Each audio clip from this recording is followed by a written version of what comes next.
which I was trying to say this to my friends who had children. You're 7 years old and someone is stroking your it feels good. Right. Even though you don't have a name for what that is, it feels good. Oprah Winfrey ties to trafficking through convicted John of God. Now, this guy's crazy. Actually get a few chills from the story. I done extra research into John of God, doing a few more articles, and this guy's connected to some supernatural entity or something. Like there's something going on. Because you know he was running with Oprah and them. He was running with that whole crew. Weinstein, Oprah, Epstein. He was running with Oprah Winfrey, the billionaire TV icon, seems to be facing a tough moment due to her alleged connections with Sean. It's not entirely surprising, though. Her past ties to powerful figures like Harvey Weinstein and the controversial healer John of God have already caused some major PR damage. Now, with Diddy making headlines, the big question is whether this latest scandal will be the end of Oprah's career or if she'll manage to make another comeback. After all, even the best fall sometimes, but true icons always find a way to rise again. Years ago, Oprah gave a big platform to Brazilian healer John of God, who was later accused of over 200 charges related to women. It's hard not to see the parallels between his case and the scandals surrounding Diddy and Epstein. Is this just coincidence, or is there more to the story? Whatever the case, Oprah's reputation is taking a hit. In 2013, Oprah even tweeted about how excited she was to have John of God on her show, effectively helping to clean up his image. And this isn't even the first time she's had actual questionable dealings with Diddy. It seems like Oprah's latest controversies are only adding fuel to the fire. Winfrey ties to trafficking through convicted John of God. Now, this guy's crazy. Actually get a few chills from the story. I done extra research into John of God, doing a few more articles, and this guy's connected to some supernatural entity or something. Like there's something going on. Anyway, Oprah Winfrey and her BFF. The man in this photo is, quote, John of God.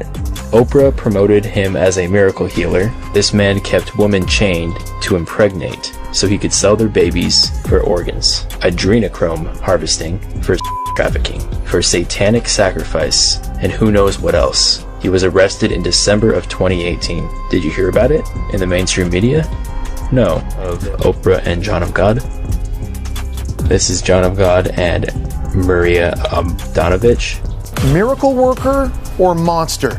He's known as John of God, a celebrity faith healer whose followers claim he can miraculously cure diseases such as cancer.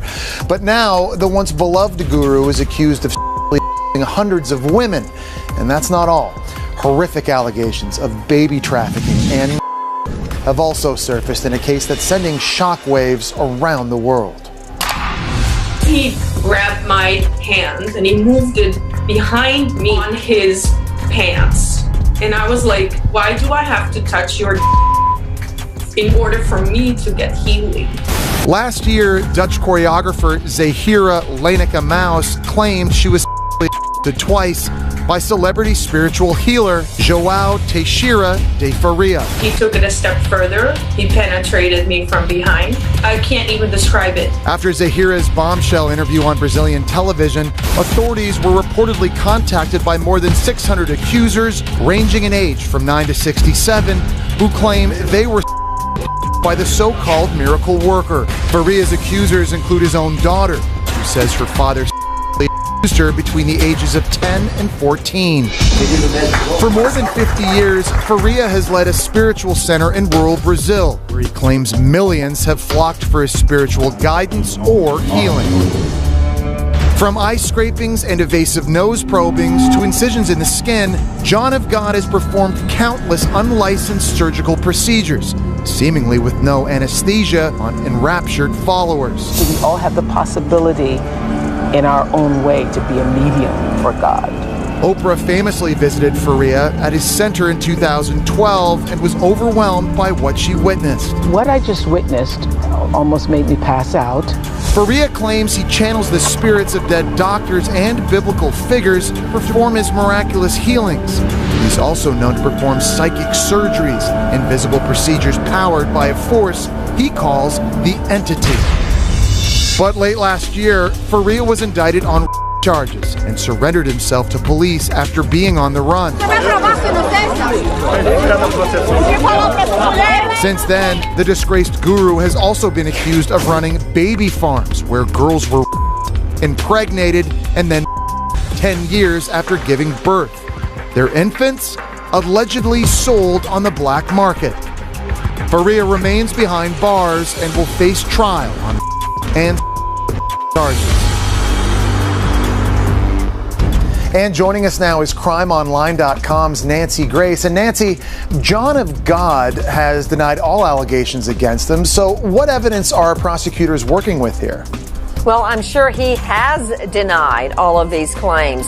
If these claims are true, that he young teen girls, took babies from them and farmed them out for adoption fees, those children will bear his DNA. And that's pretty incriminating evidence, if it exists.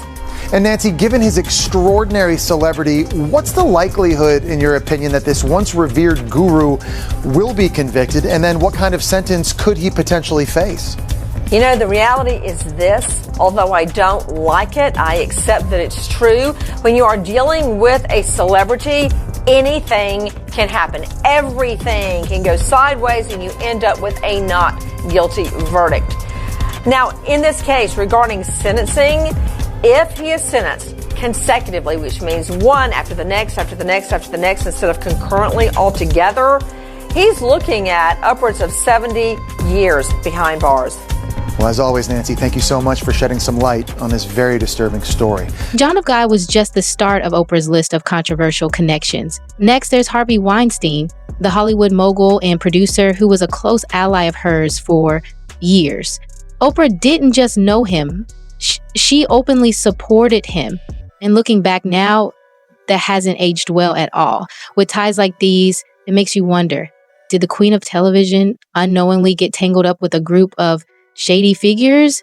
Or is there more to this story than we realize? So Rose McGowan has put Oprah on blast. He seemingly suggested in the caption that Oprah knew the Hollywood producer was mistreating women. He took hold of me and stood me in front of them, touching me, rubbing me, and he said, just relax. And if we make this just about Harvey Weinstein, then we will have lost this moment. Winfrey will do anything to defend her powerful friends, even when her friends, like Harvey Weinstein, are complete monsters. She was there while he took advantage of hundreds of women. Harvey even used his friendship with Oprah to trap victims. But Oprah didn't stop it, and she sat on the sidelines and maybe even provided Harvey with additional victims. This is a sick situation and a twisted friendship. Media outlets, especially right-wing ones, have resurfaced pictures of Oprah that she probably would prefer to keep hidden because she has been around this man for so long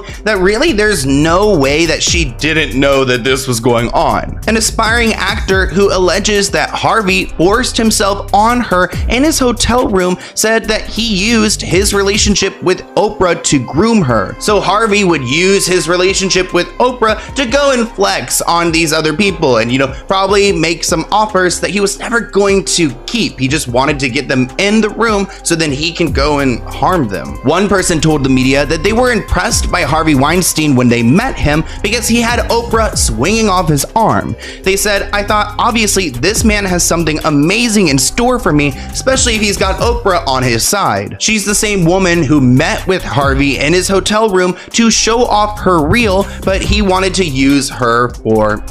Oprah did eventually speak out about the Weinstein scandal, calling his downfall a turning point for women. However, many people didn't buy it, feeling her comments were as fake as a reality TV apology. Why? Because behind the scenes, she's said to have continued supporting Weinstein, even reportedly giving him a pep talk while he was in jail. That left a lot of people wondering if her public words were truly sincere, and many called it out as pure hypocrisy. And it doesn't help that Harvey Weinstein's team leaked that Oprah called him to show her support for him. After allegations of his misconduct were exposed, Weinstein told his friends that Oprah called him to offer her support. This is a claim that she, of course, denies. According to TMZ, Harvey Weinstein said that Oprah encouraged him to defend himself publicly, but her people said they never spoke directly and she was only interested in talking to him for a TV interview. Okay, great, let's platform him. We're told that Harvey said that a number of powerful people have called him to voice their support, but he singled out Oprah over and over. Oprah was supposedly interested in doing a 60 minutes interview with Harvey Weinstein, but made it clear that she was only interested if he'd look in the mirror and give her the honest truth. I don't know if we were gonna get the truth ever, and I don't think that Oprah would be able to pull it out of her good friend. And at one point, she did put out a statement saying that his behavior is hideous. She said she also agrees with people who blame the enablers. I mean, we just talked about Michael Jackson and how his company's being sued because his company looked the other way when all these little boys were sent to his home, allegedly. But Oprah is an enabler. She's one of those people that he used to leverage and to get what he wanted. She actually wrote this on Facebook saying, "I've been processing the accounts of Harvey Weinstein's hideous behavior, and I haven't been able to find the words to articulate the magnitude of the situation." AKA, she doesn't want to say much more. She did share this one quote: "This is the story of one predator and his many victims, but it is also a story about an overwhelming systemic enabling, and until that story is fully told, we will fall far short of stopping future depredations on a similar scale." And again, that's another way of Oprah kind of acknowledging the situation, but trying to paint it as a bigger picture. Oprah's relationships with Harvey Weinstein and John of God may have been brief. Her connection with Diddy raises more questions. Some critics have even labeled her as Hollywood's charming pimp, suggesting she's been behind the scenes pulling strings for A-listers like Justin Bieber. Comedian Bill Burr didn't hold back either, calling her out for staying silent during the Weinstein scandal, implying that in Hollywood, no one is just friends without an agenda. Burr's point? In a world where every move is calculated, Oprah surely couldn't have been unaware of Weinstein's actions. This perspective has caused many to rethink her image as a squeaky clean, all-American icon. The whole thing was annoying, and I hated how Oprah was interviewing him and acting like she was dumbfounded that this guy would do this. Like, she's been in show business for 35 years, and she can't, like, wrap her head around some guy doing whatever it takes to get to the next level. Didn't she, for the first 5 years, have, like, midgets who wanted to bang their mailman's boyfriend? And she didn't want to do it. She didn't want to do it, but she didn't have the power to say no, so she wrote it out. And then when she could make a good decision, she did a show. But she stood on the heads of those little people for 5 years until she got, and then she's sitting there across from this guy like, so how could you know exactly what he's doing. It's the stupidest thing I've ever seen. So how exactly does Oprah fit into Harvey Weinstein's web of controversy? One angle that's raised eyebrows is her girls' school in South Africa. Even though the government didn't approve the construction, the school was built anyway. What was really happening behind those walls? Was it all about empowering young women? Or is there something darker at play that we don't know about yet? Back in 2007, Oprah Winfrey thought it would be a good idea to open up a boarding school in South Africa. She was inspired by Nelson Mandela and made a promise to him that she was going to create this school. The academy is called Leadership Academy for Girls. Actually, the government of South Africa was against Oprah opening this school because it's an extremely expensive place and the population there is extremely poor. But yet she opens this school and it's got salons in it, it's got gyms in it. I mean, some people think that this was a place for kids to be human trafficked because they would go and get them ready there for sale. And honestly, we don't need to talk about that conspiracy, but we need to talk about the scandals that have gone down at this school. These are my girls. These are my girls.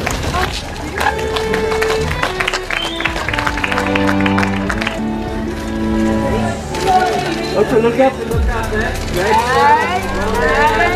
Yeah.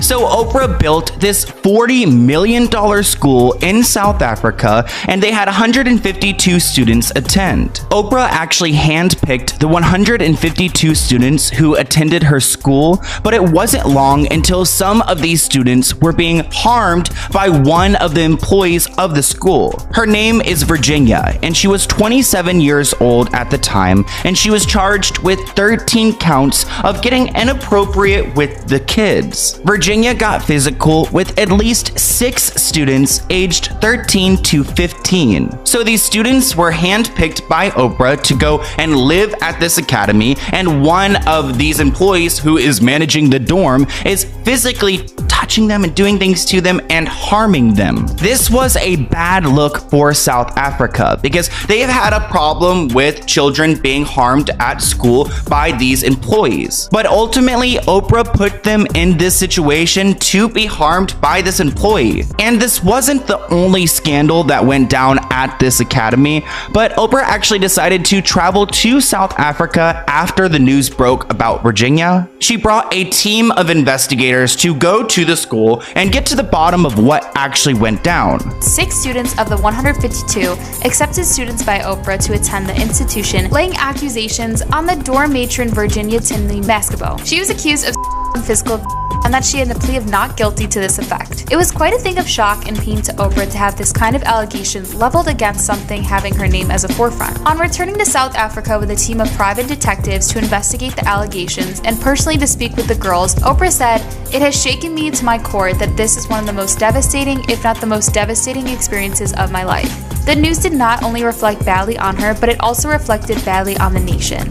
So it's a good thing that Oprah decided to go to the school in South Africa and investigate because, yes, her name is tied to this school, and if any sketchy things go down there, it's going to be associated with Oprah. Unfortunately, that employee, Virginia, was cleared of all charges. You guys know the justice system is messed up in the US. Well, it's messed up everywhere, and she didn't get in trouble or was held accountable for harming these girls. But actually, Virginia decided to flip the script and try to sue Oprah for defamation for claiming that she did these things to these girls, yet she was found innocent. But that wasn't the only scandal that came out of Oprah's school, because ever since it's been open, there's been scandal after scandal. Less than 2 years later, there was another incident where some students were getting physical with each other, and there was a 15-year-old who urged to these victims to keep everything on the down low and not to tell their parents or investigators what happened. So 7 students were suspended from the school, and these girls were alleged to have been intimidating others into partaking in inappropriate behaviors. A letter sent to one of the suspended girls' parents reportedly read,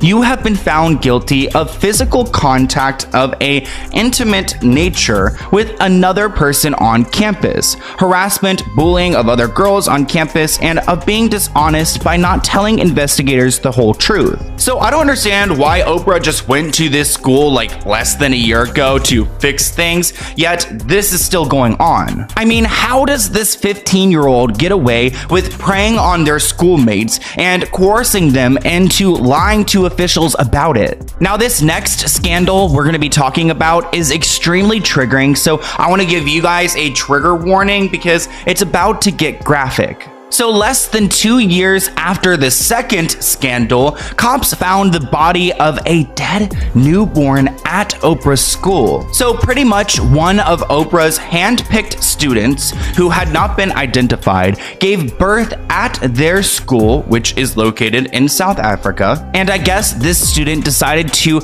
take the baby's life. The baby was actually found in one of the student's backpacks, which... oh my gosh, it's gonna make my eye twitch. Like, I'm starting to black out. Like, the baby's body was found in one of the student's bags, and the student who gave birth to the baby actually went to the hospital and was treated for excessive bleeding because I guess they gave birth in the school and just had the baby in the bag. Obviously, that's a horrific situation, and who knows what was going on in that young girl's life to lead her to do that. Oprah doesn't necessarily have control over that, but she does have control over who she's friend. Diddy and Oprah's connections to Jamie Foxx have raised some questions, especially following his mysterious hospitalization. At first, it might seem far-fetched, but as the details start to align, things begin to look more suspicious.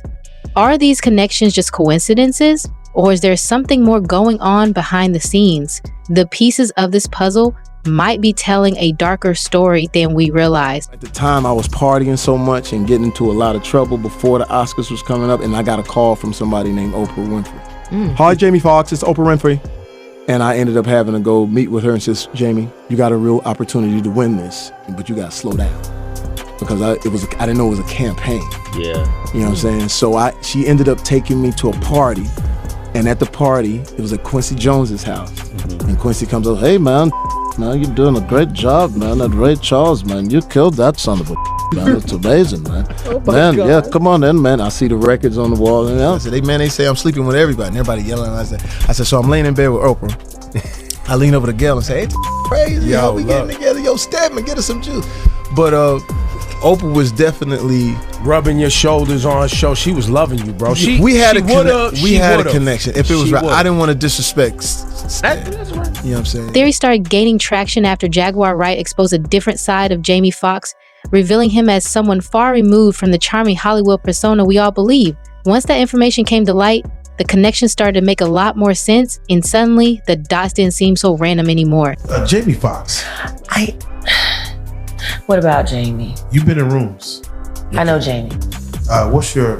Me and Jamie shared a manager, Breon. Shout out Breon. Yes. Yeah, somebody please put him on a milk cart. No one's seen him since Jamie went into the hospital. I hope Breon's okay. Hope he didn't have a stroke. Does the Claudia Jordan thing stem from that? No, not really. That's more about the transgender assistants that were constantly engaged to come and party with Jamie because everyone knows he likes transgender women. He went after my Gigi. Want to know when we met all up together? When they met my Gigi? Go ahead. At a party at Park. It was the second inauguration for the Obamas, and I was there as a guest at the party, like I was at the first inauguration. And I brought Gigi with me, and Jamie had his eye on it. And Breon asked me if it was cool. And I said, everybody here is grown. Gigi was quite catnip. I mean, if you look at her, she's amazing. But I never let her fake it. I never let her pretend to be a woman. But I always insisted that she behaved like one. The transgender girls that I took care of and I looked after who were in the business or worked with the business or clients held in the business, I always demanded that they think highly of themselves. They had keys to my house, so on the nights where they couldn't go home and they didn't trick enough money, they didn't have to keep tricking, you know? Come to the house. Food will be on the stove. Don't die tonight. Because a lot of them end up in dumpsters. So yeah, you know, Jamie done a lot. The basketball games that he hosted. I mean, everybody knew, and there's no point in me hiding it now because his fate has been sealed, whatever it may be. But everybody knew if you went to a party at Jamie's house that at midnight, the witching hour began. And basically he would have a party and everybody would be in there. But at 12 o'clock, the women would start to take off their clothes and you would have to guess if you were with a cisgender woman or a transgender woman. So some of these dudes, they already been making out with these chicks, you know, they already been doing all kinds of stuff. And then the clothes come off and you figure out whether or not you got a chick or a chick with it. That was a standard. Or the night that another male R&B artist that I know, and I've already spoke about this, I'm not gonna put you out there, but you know exactly who you are. You know you was there underneath that piano sucking Jamie's while he was playing Mozart. and he taped it and I saw it. Now, I've already spoke about this on another channel, and I'm not gonna say your name this time because you didn't sue me. So we already know what it is. But what I will say is this. Tonka trucks are Tonka trucks, not tanks. You got played with, and that's just what it is. Jamie Foxx states in the special that Diddy was responsible for what happened to him, and he is the one that called the FBI on him. It kind of makes me think about a couple things too.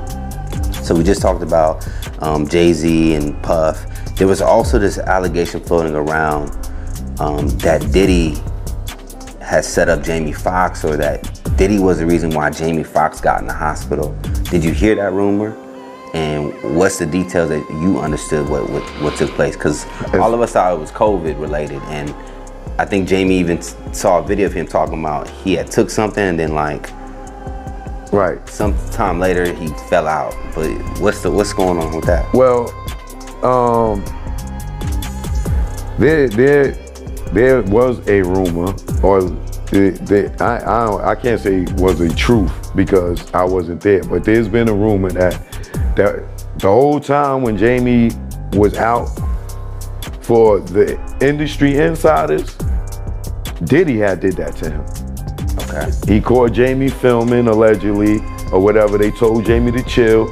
He didn't chill, and allegedly Diddy and security beat Jamie ass. That's why Jamie was in the hospital, allegedly, right? But then there's the thing where they saying that they gave him some type of pill or something that knocked him out. But it all was alleged connected back to Diddy.